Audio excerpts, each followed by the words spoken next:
Hey everyone, Mr. Happy here, and welcome to Mondays with Mr. Happy, aka Mr. Happy Mondays, the weekly Q&A show where you ask me questions and I answer them.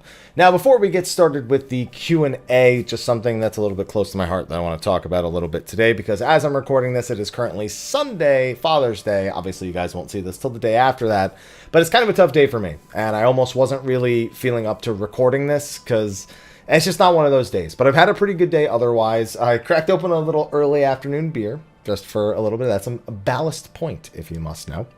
Specifically, Victory at Sea. It's quite good. Vanilla and coffee notes in it. It's also aged in bourbon and rye barrels. So, enjoying a little early afternoon bev, and with that, I'm in a slightly bitter mood. But just wanted to wish a happy Father's Day out to all of the fathers out there, instead of just kind of wallowing in my sorrows. Figure might as well do the right thing and wish all of you out there a happy Father's Day. Now, on top of that, there's something else I'm going to do a little bit different in this, because I'm trying to just relax my mind as much as possible.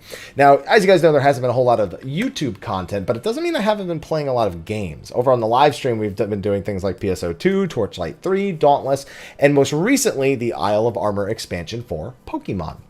And I am a shiny hunter above all else. I do not do competitive. It just doesn't matter that much to me. I play through the content and then I hunt for shinies. And I'm currently hunting one. So I figured it's going to be a little funky because it's in this tiny corner in the bottom of the screen.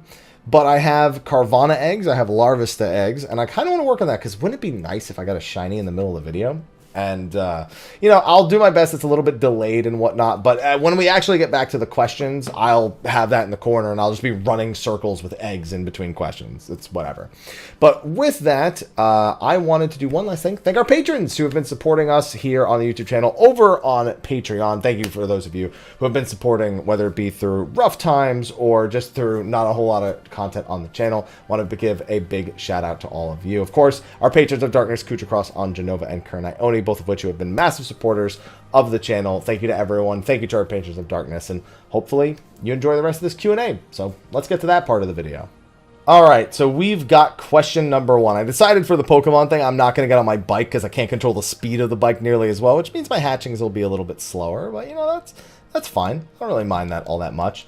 Hey, Apps, I remember in an older interview with Yoshida mentioning that they couldn't do a collab without an international release of PSO2. But now that we're getting to that point, which fight do you think would translate well in 14? Since we established mechs in the near raid, maybe a Magatsu or Battleship Yamato.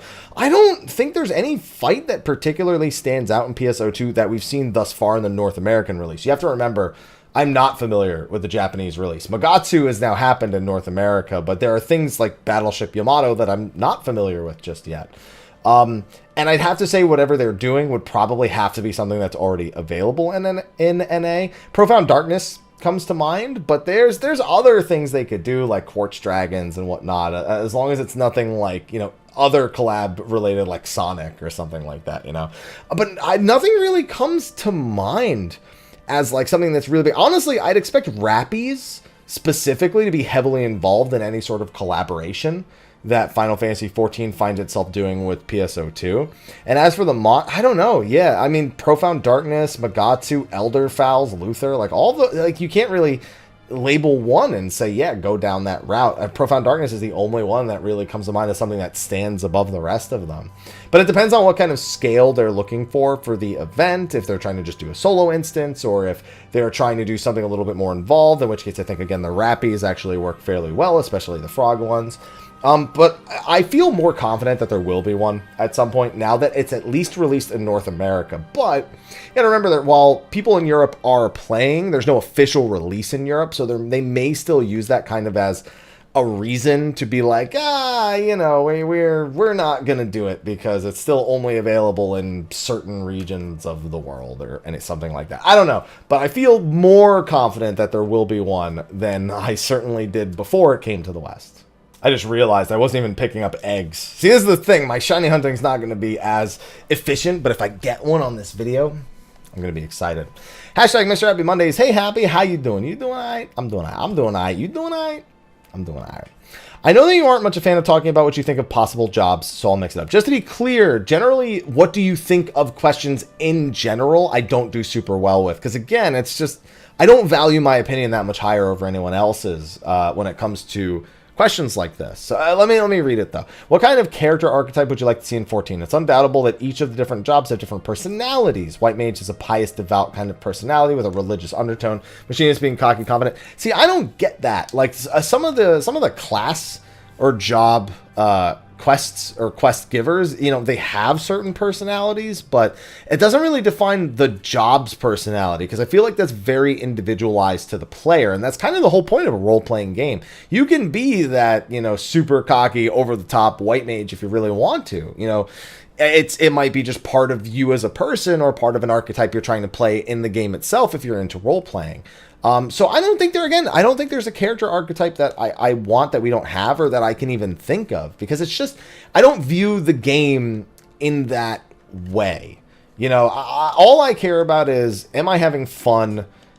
Am I enjoying the story? Things like that. I worry less about, oh, there needs to be a character that's like this, or there needs to be, I associate the jobs with the characters, because I just want people to kind of individualize their experiences, and that's my own individual experience. It's just I want things that are well written and well interpretable from the scratch, or from scratch the scratch. That's Pokemon brain affecting my words, and it's less important to me than it probably is to other people. All right, next question. Hashtag Mr. Happy Mondays. Look, I didn't know the period would cut off at Mr. I don't you what? No, there's no period cutting. The only cutoff period for asking a question with Mondays with Mr. Happy is, have I done the video yet? That's the only thing that you really get when it comes to some sort of like time limit, I suppose. I don't use or have Twitter. That's fine, because that's not where I collect my questions anyway. So, you know, that works out. Hopefully you're having a great week, and here's another mega jam steak. Oh, well, I don't want jam on my steak, but I do want a mega steak. My tiny question, you mentioned not being able to finish playing a few games. So does that mean you're not going to play, you are not playing games offline too much? I have been doing it more so as of late. But a lot of the times when I think about playing games, I don't think about it the same way. For years, at the very least, I did this, and it's been less true as of late. I don't think of playing a game the same way other people think about playing games, because I do this for a living. You know, obviously, a lot of people refer to me when it comes to Final Fantasy 14 related news, guides, you know, whatever it is. But outside of that, I still have games that are of interest to me, or genres of games at the very least that are of interest to me. And what ends up happening is, off stream, I'm not sharing that experience with other people, which is kind of, you know, part of my live stream. You know, that's a big part of my live stream thing, is sharing my gaming experiences with people. And it's also part of my YouTube, you know, life. So when I'm not doing that, I'm generally playing games less, because I want to be able to share that experience with as many people as possible. It's just what I've trained myself to be able to do. And for that reason, if a game that I want to play doesn't make sense to play on stream, or doesn't make sense to make YouTube videos on, I generally shy away from the idea of spending time on said game, on said content. And sometimes, honestly, I end up starting a game and just not being interested in finishing it. That's happened plenty of times. Breath of the Wild is a solid example, where I went in super excited, but I ended up not actually enjoying certain aspects of it, to the point where I didn't feel the desire to finish it. On top of that, I wasn't really enjoying streaming it anymore, and I wasn't going to produce YouTube videos for it, so I stopped. I mean, it was pretty simple like that. Spider-Man, the most recent one, I had to watch vicariously through other people, because as much as I was kind of enjoying it, it just wasn't something I was producing content on, so it was something I moved away from. And I've missed a lot of games over these. I've always had, I feel like everyone kind of has their own reason for missing games, even if you're not in the industry that I'm in. And sometimes it's, you know, most of the time it's life, you know, wife, kids, you know, extra hours at work, other games coming out you're more interested in, whatever the reason may be. For me, it is more often than not work related why I won't finish a game. And it just falls under that umbrella, and it just ends up never happening.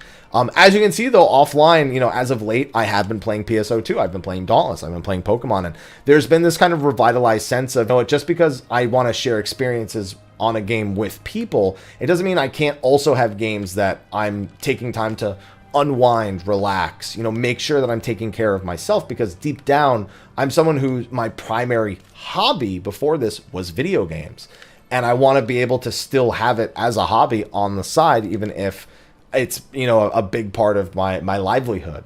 So it definitely means for years I almost never played games off stream. I'd say that's definitely true. If you had asked me this question 2 years ago, maybe even a year ago, I would have said, yeah, that's exactly what it means. But as of late, that's less and less true. And it's as much as it's meant like less content on YouTube, especially during times like this where 14 is not super busy, it's also meant a healthier me. And you know what? At the end of the day, that means when I am producing something, it's something I really want to make, and not just something that I'm making because, you know, it's my livelihood and I don't have any other choice. All right, next question. Hashtag Mr. Happy Mondays. Hey there, Haps. How you doing? I'm doing all right. You doing all right? You doing all right? Good. We both doing all right. 2 quick questions. One, my question deals with the new PS5 and seeing how we are being told load times won't be a thing. I will never believe that. I have lived through too many iterations of technology and the internet at this point. I grew up in the age where technology really started budding, and I'm going to be 30 this year, and no, I will never believe that statement. Load times will not exist. Maybe in some games that have continuous open worlds, but there's always going to be games made that have load times. I don't think we'll ever hit a point where every game in every genre design has. It's for me, that's PR babble. Maybe it's true. For me, it's PR babble, though. How would that work with 14? It wouldn't. It outright wouldn't. You can't. It's not going to be different on PS5 because it's on PS5. That's not how the game is designed. You know, that's what I mean. It holds no value to me, that statement. That value to me is on a game-to-game basis. It is not on a console-wide basis. And if there are people who have very powerful PCs who still have to deal with it, I sincerely doubt that the PS5 will be that much different. And did Yoshi P ever mention if PS4 players will get an upgrade? There's still no confirmation of a PS5 version of the game. So this conversation won't happen until that happens. He said that he's like, oh, don't get me wrong. You know, we want to make sure we're always staying up to date with technology and, you know, development of Final Fantasy 14. They have not formally announced a PS5 version. When that happens, we can have this discussion again. I would assume it would be the same as the PS3 to the PS4 version. But I also don't assume they would stop the PS4 version because the PS5 is out. I don't think the PS3 was a much different beast in Final Fantasy 14's kind of pastime. And the only reason it really even released on the PS3 at all was because they had promised 1.0 was going to release on the PS3, and they wanted to fulfill that promise with 2.0.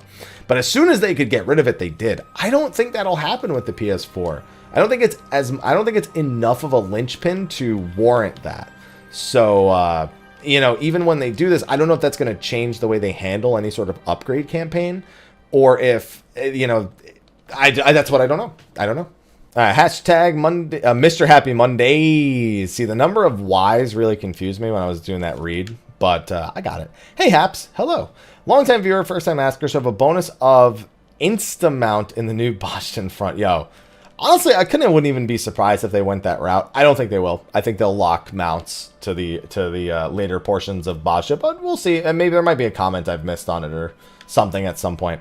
I was pleasantly surprised when you said you were looking forward to the Demon's Souls remake. Are you a big Soulsborne fan, and have you played many of them? Keep up the stellar content, my good man. Thanks for keeping me sane in this pandemic. No, thank you for the same, because people asking questions on these weekly basis definitely helps me with these videos and keeps me sane as well.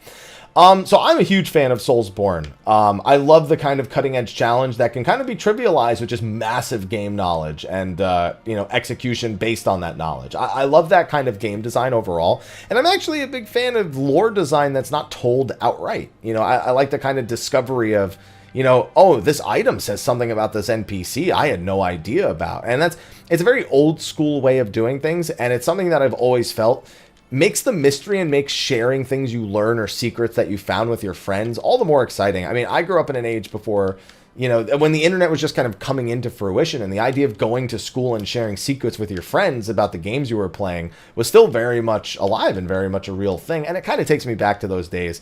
And I like that because it's not like it's secrets no one will find. It's just secrets. It's just little lore tidbits. A did you know? Did you pay attention? And even someone who's played hundreds of hours could miss those kind of things. So specifically about how many I've played less of them in recent years because I have a very specific rule that kind of goes back to that whole playing games offline problem that I have.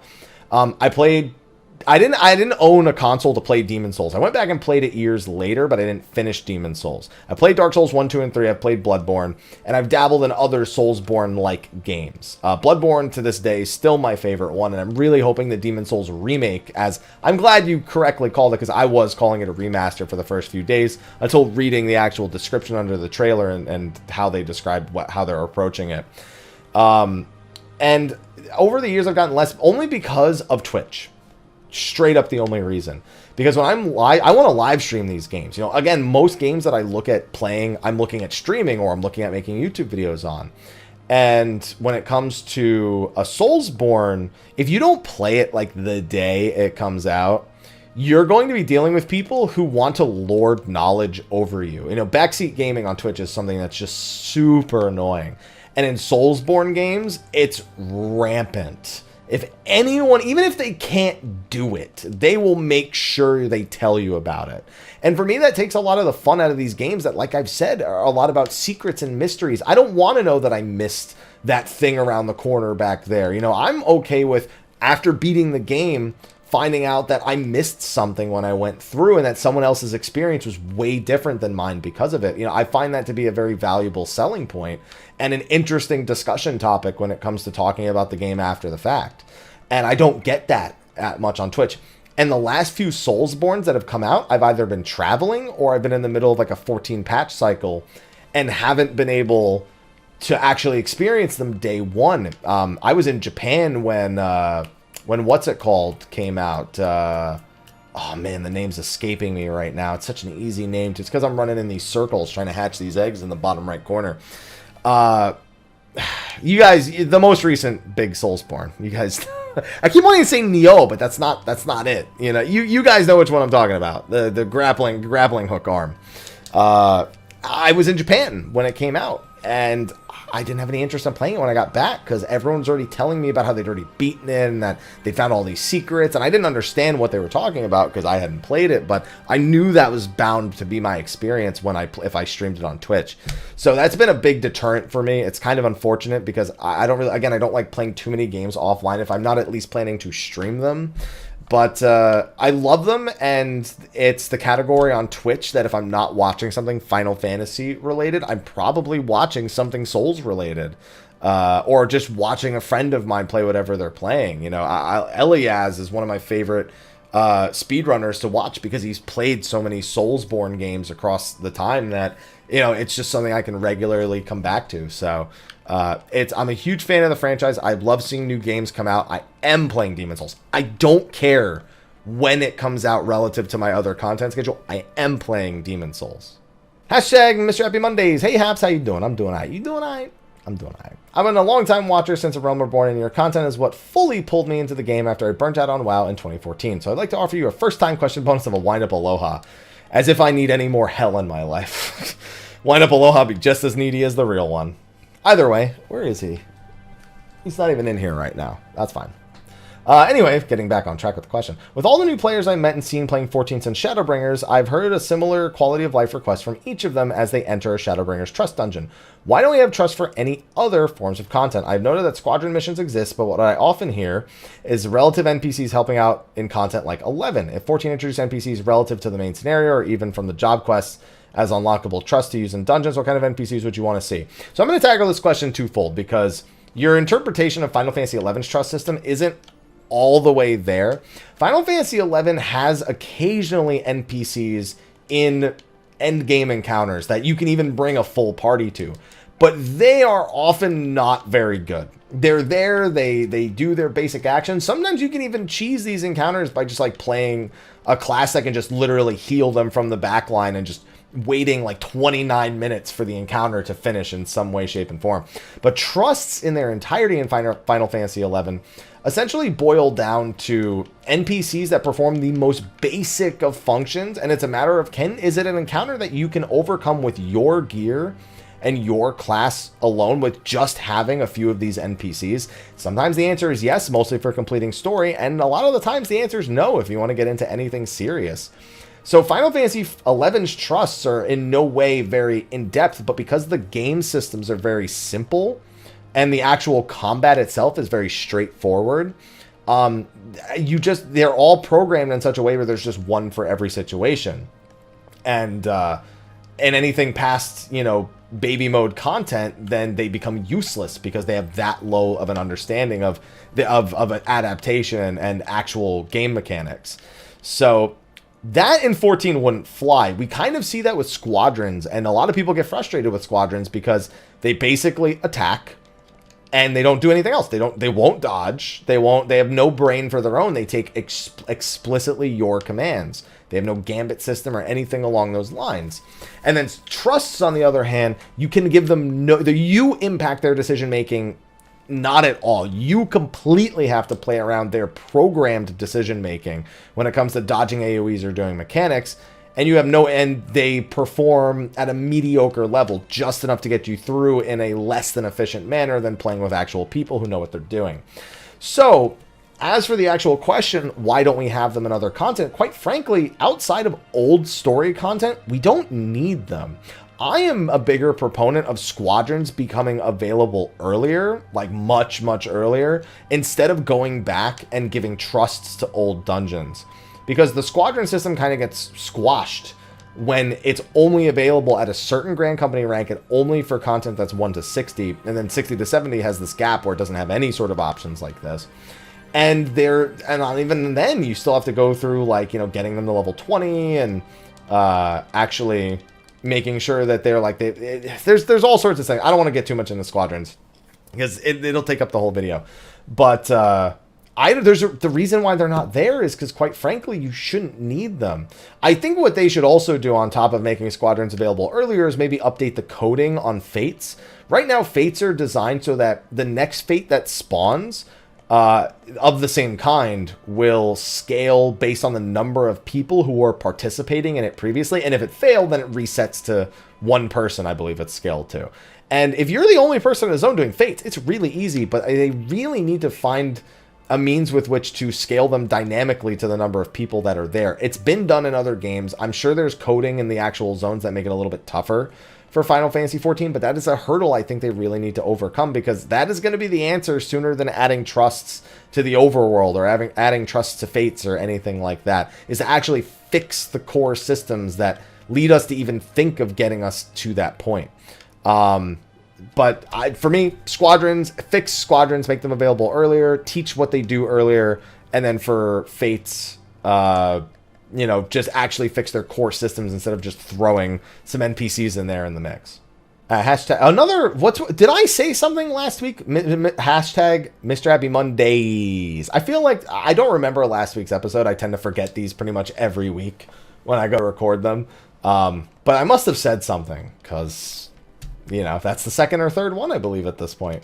Howdy, Happy. It's been a while since I asked a question, so I figured I'd drop one here for you. Enjoy this gift of a Mrhappy themed Air Force mount with your face on the front. Why you gotta make that mount uglier than it is? I don't understand. Last time I asked if Eden's Gate Savage DPS felt very similar to that of the creators. And I'm late to relevancy here, but do you feel that T's difficulty and flow felt like an ultimate fight when compared to the randomness and flexibility required for Ukab and the cryptic experimentation of Uwu? Well, here's the thing. I think T's first two phases are beyond ultimate, and a lot of people will tell you that Wormhole is, quite frankly, one of the most punishing mechanics in the game. It's one of those things that it doesn't matter if you think it's easy. All 8 people have to be able to do it flawlessly, or there's very few fringe situations where you get out of that alive. And while there are other mechanics in places like Ukab and Uwu that somewhat react similarly, people still trying to drag through certain mechanics in those fights, even whether it be through a tank LB3 or a healer LB3. No, you will not make it through T if you do not know these things perfectly. Nisi passes, the actual doll feeding, any of that stuff, there is no room for error. That is very ultimate-like. The final phase is not very ultimate-like. Even just the base mechanics that are there, the alpha and beta mechanics with the seeing into the future thing, those just don't feel ultimate-like. The crypticness of getting the heart, kind of the idea borrowed from, finding the Woken status in Uwu, that threw people for a loop for almost a week. Only one group was able to figure it out, how to do it prior to the, 6th or 7th day or something like that.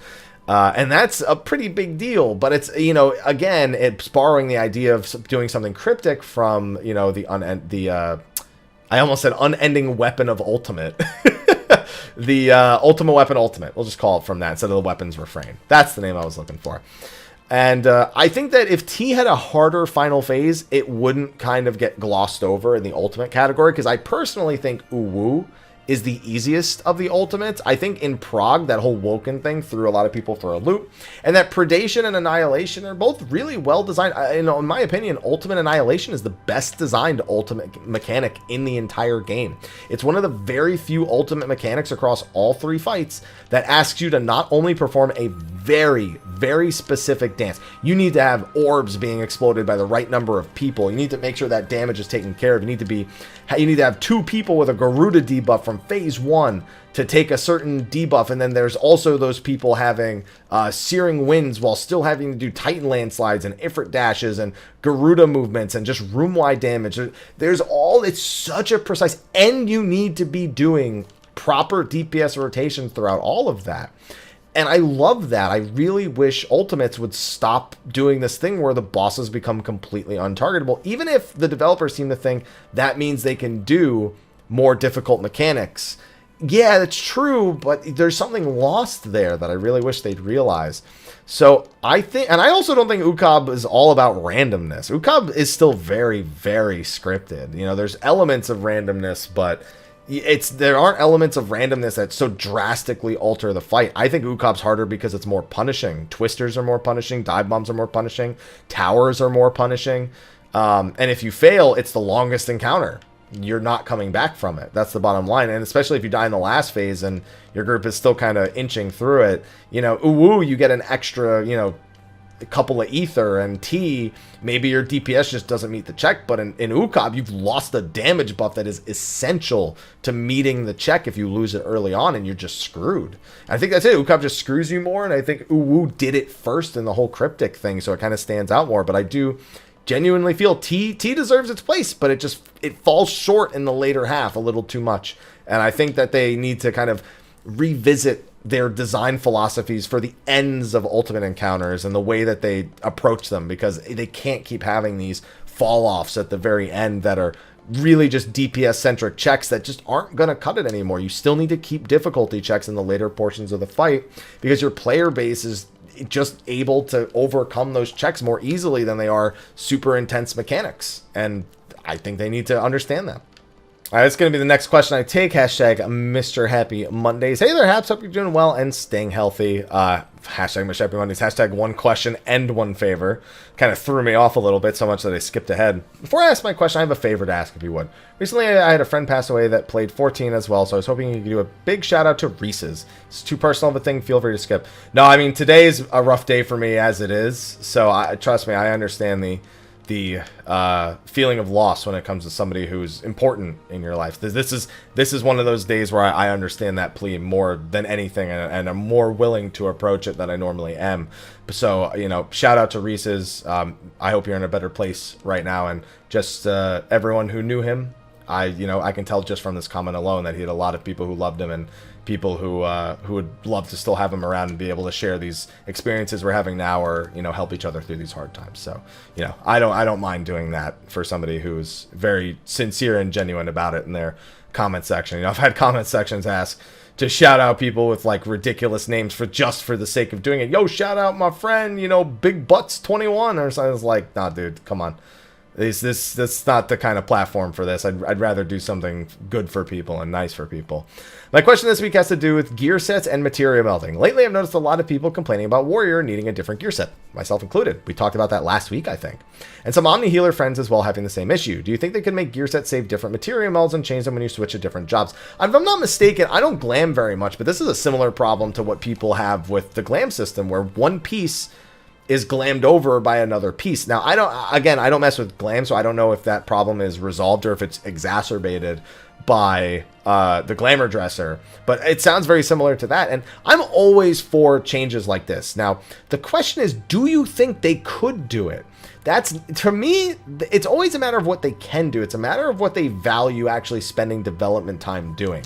We've seen a lot of quality of life introduced over the last, honestly, within Shadowbringers itself, that I would have never expected or even thought to ask for. So I think the idea that they can or can't do it is irrelevant. They need to be made aware of it is more so, because then their goal should be to find an issue for it. I will say that of all the things in the game that I feel they probably have a lot of technical debt from, spaghetti code from rushing 2.0 to get it out after the complete failure that was 1.x, and I feel like items are probably at the tippy top of that. Because, items ultimately probably haven't been recoded very much since the early days. I mean, they've even made mention of having issues with the number of keys available for them to introduce Mog Station mounts, and that's something they need to find a technical solution for too. So I'd imagine items in general are just something with a lot of technical debt for Final Fantasy XIV, more so than other things. I completely support the idea of them coming up with a solution of having different melds for different classes. And if they do, that's great. But quite frankly, it's unfortunate that the job design even gets us to this point in the first place. So I think it's a twofold answer. They need to look at job design and not separating the gear as much, while also making it so there aren't problems like this in the first place, whether it be for glam or materia melts. Hashtag Mr. Happy Mondays. Hi, Haps. Hope you're doing well and staying healthy. I hope the same for you, my friend. 2 quick questions for you. One for the near future, one for the relatively distant future of Final Fantasy XIV. Okay. With the A Realm Reborn rework coming, and with it, Unreal Trials. Yeah. I'm not, super excited about those, but, it'll be interesting to see how they actually fit in the landscape of Final Fantasy XIV. Let's see. What are the chances of Thornmarch being reworked? Why you gotta bring Thornmarch? Why you gotta take a good mood and ruin it with words like Thornmarch? Come on. Why gotta do that? You don't want that. Just let it be. Just let it be. It is what it is. Let's see. So do I think that they'll rework it? I think it's very possible. If they ever do an Unreal version, then yes. But if it's just part of the A Realm Reborn rework, then no, because the instance has been in the game, and they're not reworking the fights in the story. They're just reworking the pacing of the story, the available EXP in the story. They're not looking at it from a more systematic standpoint than that. As for the second question, how long do you think they will put off some form of graphical update to the game engine? Personally, I'm expecting to see one at 8.0 at the earliest. Wow, really in the distant future. 7.0 if they extend the patch cycle by 6 months to a year. I think they're probably on the cusp of doing it now. Or they've already started work on it, because I think they... Here's the thing. If they do a graphical update, they can't just do a graphical update. You understand that. They need to do the engine. It needs to be done from the bottom level. And that is not a simple 6 month to a year process. That's something that's going to take dedicated years of time, and probably something that exists way before we ever see anything like it. We're not going to see little bits of things introduced gradually. It is going to be one drastic change. They've already done an engine change for this game. So I would not hold much in the hopes of that happening anytime soon. What I do think is probably happening, though, is discussions of how to possibly do it, whether it be from a manpower perspective or a scheduling perspective or whatever. Because with the PS5 coming out, they no doubt are thinking about pushing graphical fidelity even more. And with the age of the game, they've got to be thinking about preserving it for the future, but they also need to make sure it's still as easy to develop on, as easy to design gear for. They can still fit their patch cycles in every 3 to 4 months like they have been.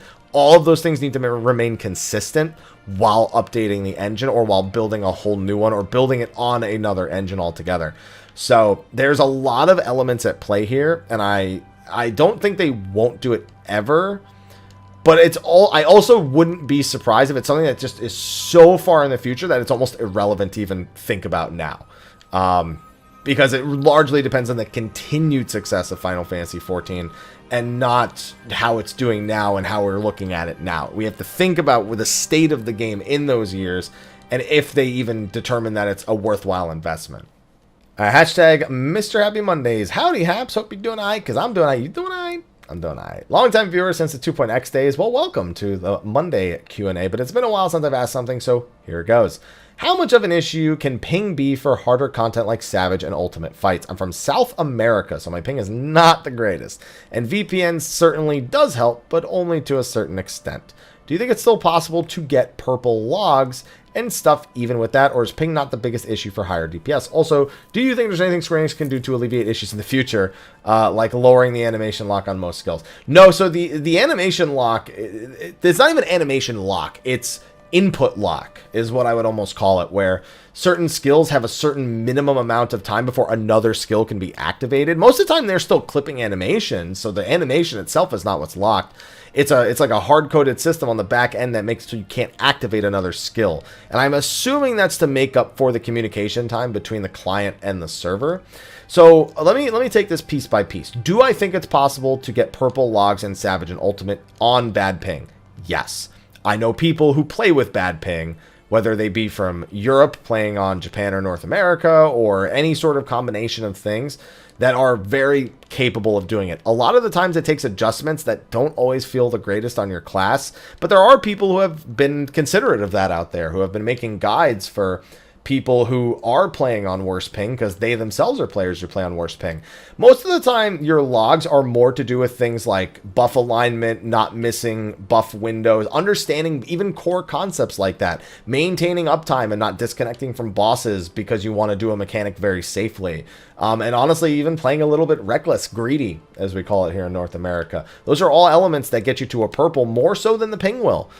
People play with 200-300 ping and still get pretty good logs. So I don't think it's the only factor. It is a factor because it can impact your DPS very, very directly. But you as a player will determine that far before your ping does, especially if you're someone who's able to adjust around that. As for do I think Square Enix will do anything about that? Outside of making it so and making servers in more regions, no. I don't think they will. It's not their primary concern. They aren't thinking about people playing in regions around the world that don't actually have server access. They're just thinking about how to make, you know, the game that they are making. So no, I don't think there's anything they can do other than having more changes that are less ping reliant. For example, Machinist, I wouldn't be surprised if they change Hypercharge away from being you have 8 seconds to do these 5 attacks, and instead just make it like Bunshin, where here's a 5-stack buff, and every time you use this skill, it removes a stack.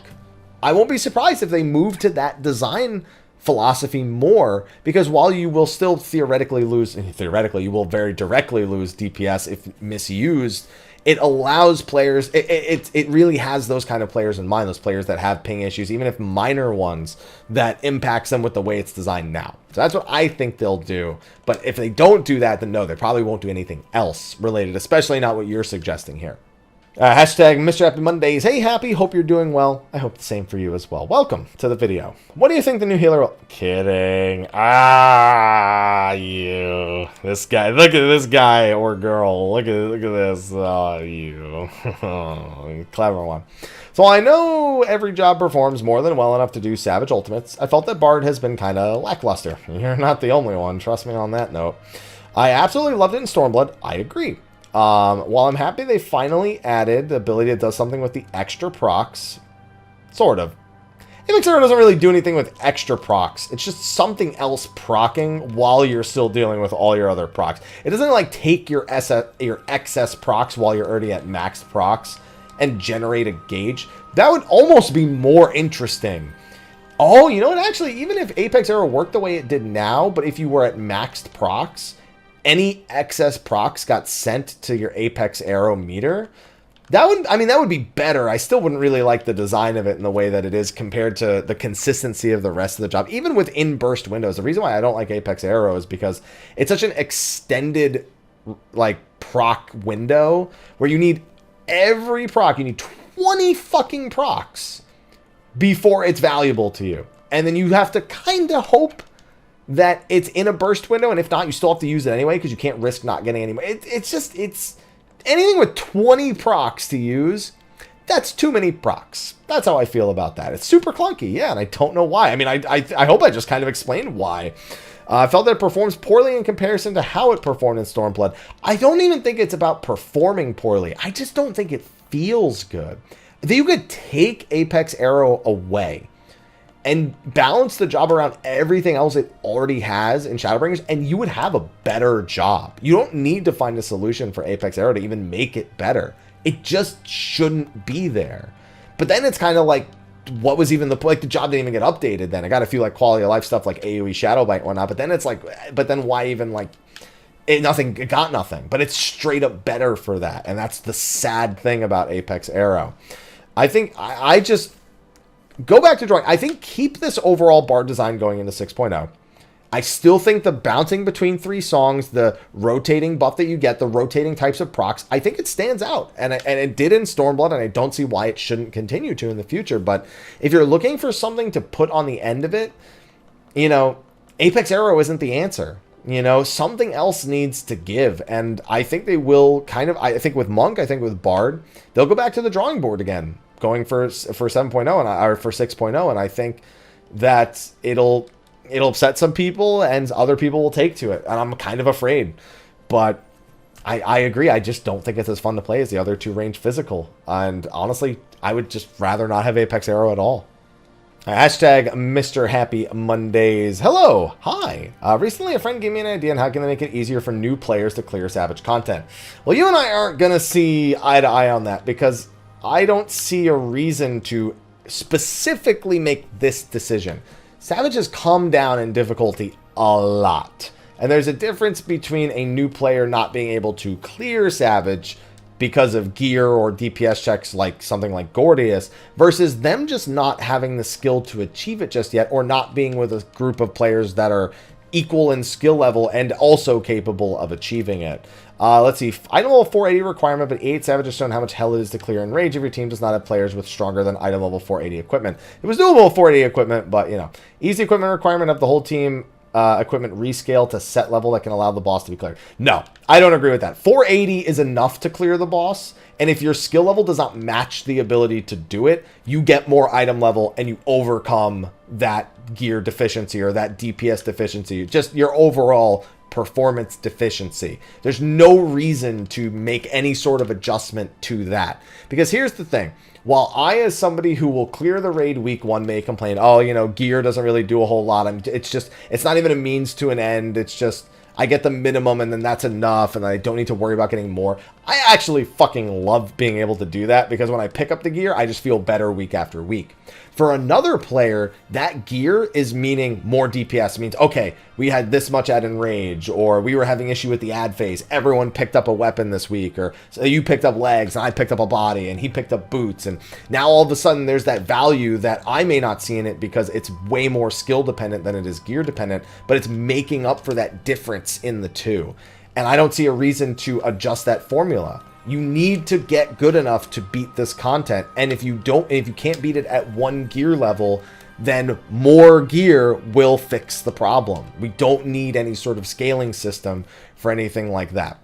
So, you know, there are a bunch of other questions under the video, but some of them are either things that I've kind of answered tangentially from answering other people's questions, or they're ones I really don't. I kind of just got to speed round the remaining questions because like I don't really know how to draw it out. Somebody was asking for like advice on going into Ultimate and how long on average you think it takes to get past the Pepsi Man.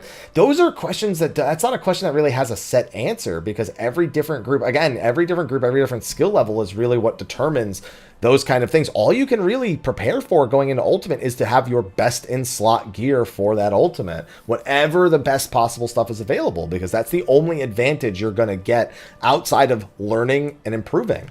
That's all there is to it. You just have to be willing. You also have to be playing with people who are willing to go into an Ultimate, fail a bunch, and pick themselves up after and not give up. Because as soon as people start giving up, that's it. The group's done. That's it. You're done zone. There's no getting past that part. If you're worried about being the weakest link, then you're probably already better off than other people who just feel like they're above the world, and if they screw up, they'll just make excuses for that shit. So just do that. You know, look at the fight, learn from every individual pull, and improve. If you have to do something like repeat something, or like, you know how I learned Wormhole? The first day we got to Wormhole in Alexander, I thought it was like crazy how much I was going to have to remember. You know what I did? I went to bed and I just repeated each assignment over and over. I screwed it up a grand total of 1 time from that point onward. And it was like I screwed up 4 because I didn't move to the left like just barely that much. Like I knew what my assignment was, but my movement was just slightly too far to the right. That's it. I never screwed it up again because that's what I needed to do to learn it. You need to do that. You need to find whatever your best learning method is and just apply it over and over and over again. There's another one as to why people line up at the beginning of raids to assign mechanics. Exactly that, to assign mechanics. It depends on each individual fight. And if you need to learn more about those individual fights, there's plenty of guides on YouTube, Reddit, Discord, all sorts of locations. You just need to learn those fights individually. Question about the limit break being more powerful. No, limit break actually scales with the average item level of the party. So when you're first going into a raid tier and you barely have any item level, it does dick all. Potency wise, it's still a net gain if you're using the correct limit break, but it's so underwhelming that it's mostly a formality. But as you get more gear, that potency begins to scale up with everyone's item level, and it gets a lot better. Are there NPCs you would like to see get more screen time? Just Big Daddy Gaius. Come on now. Moving on to the next question. What was another one? Someone asked me about them having trouble with ads on Shiva.